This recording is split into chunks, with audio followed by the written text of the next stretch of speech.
হাওড়ায় চায়ের দোকানে আগুন। হাওড়া ময়দানের কাছে ফাঁসিতলায় একটি চায়ের দোকানে ভয়াবহ আগুন লাগে রবিবার সকালে।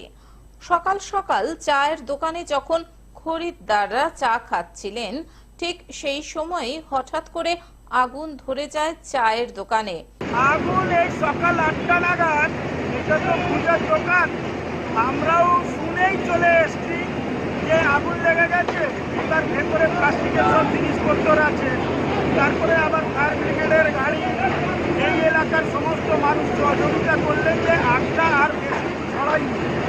দাউ দাউ করে জ্বলতে থাকে দোকানটি। সকালে 7টা থেকে লেগেছে বলো, ইলেকট্রিক দিয়ে লেগেছে। কিসের দোকানে? পূজা দোকান।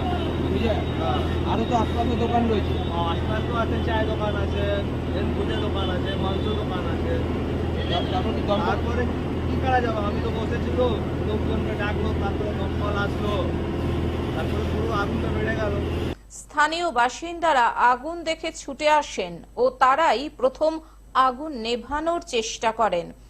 আগুন আয়ত্তে না আসায় দমকলকে খবর দেওয়া হয়। পরপর দুটি দমকলের ইঞ্জিন ঘটনাস্থলে এসে আগুন আয়ত্তে আনে। আগুন নেভান দমকল কর্মীরা। তবে কি কারণে আগুন লেগেছে তা স্পষ্ট নয়। কখন আপনি জানতে পারলেন এই আগুন লেগেছে? এই তো 8 बजे, 8:45 बताया, राहुल फोन किया हमको इससे जवाब। এখন কি অবস্থা, মানে কিছু সামান ফান বের করতে পেরেছেন? ना सामान सब तो खत्म। আগুন লাগার ঘটনার তদন্ত করা হচ্ছে, তবে হতাহতের কোনো খবর নেই।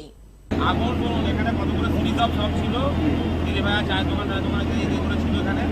এবারে আগুন কীভাবে লাগলো সকালবেলা তো বলা যাবে, এটা তদন্তভাবে কোনো ব্যাপার। হয়তো এখানে সামনে থেকে হতে পারে চায়ের দোকান ছিল, কাঠপালা দিয়ে কয়লা দিয়ে চায়ের দোকান ছিল, কীভাবে লেগেছে একটা সামাওয়ের জিনিস হ্যাপেন, ঠিক আছে।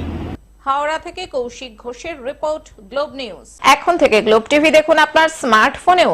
গুগল প্লে স্টোর অথবা অ্যাপল স্টোর থেকে ডাউনলোড করুন গ্লোব টিভি লাইভ অ্যাপ। এছাড়াও জিও টিভি অ্যাপ থেকেও দেখুন গ্লোব টিভি লাইভ।